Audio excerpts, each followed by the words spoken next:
मैं तो बड़े मोह और स्नेह से देख रही थी, क्योंकि रिश्ता है प्रदेश का। बहुत मोह और स्नेह से उनका भाषण सुनना चाह रही थी। वो इतने उत्तेजित हो गए कि 2 फुट का आलू उगा गए।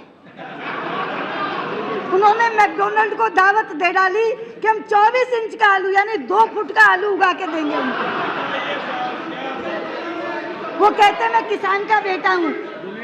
अरे बेटा, किसान के बेटे हो, लौकी और आलू का अंतर तो समझ लो। अध्यक्ष जी, 2 फुट की तो लौकी भी नहीं उगती।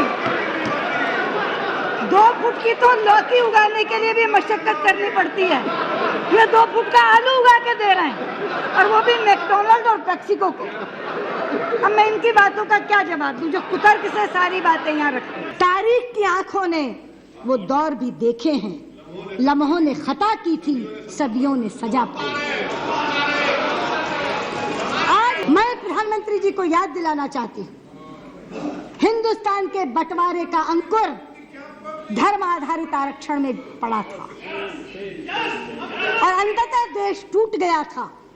सबसे पहले reservation on the basis of religion आया था, वो बीज था बंटवारे का। आपने वो त्रासदी भोगी है। हम करने क्या जा रहे हैं?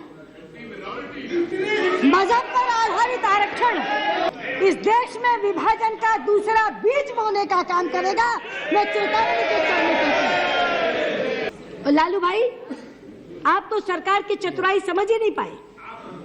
सुबह इन्होंने आपसे वो मामला उठवा दिया और आपकी बात मान ली, और उसी शाम को आपकी थाली में से हिस्सा लूट लिया।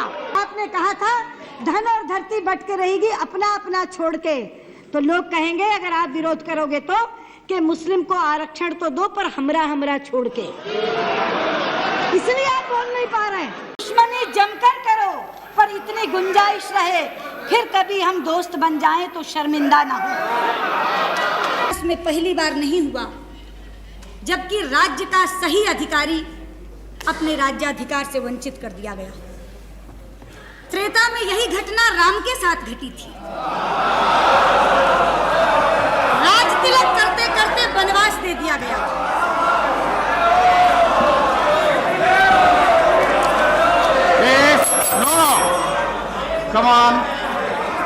द्वापर में यही घटना धर्मराज युधिष्ठिर के साथ घटी थी, जब धूर्त शकुनी की दुष्ट चालों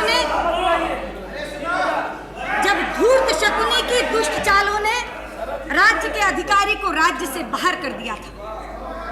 अध्यक्ष जी, यदि एक मंथरा और एक शकुनी राम और युधिष्ठिर जैसे महापुरुषों को सत्ता से बाहर कर सकते हैं, तो हमारे खिलाफ तो कितनी मंथराएं और कितने शकुनी करते हैं।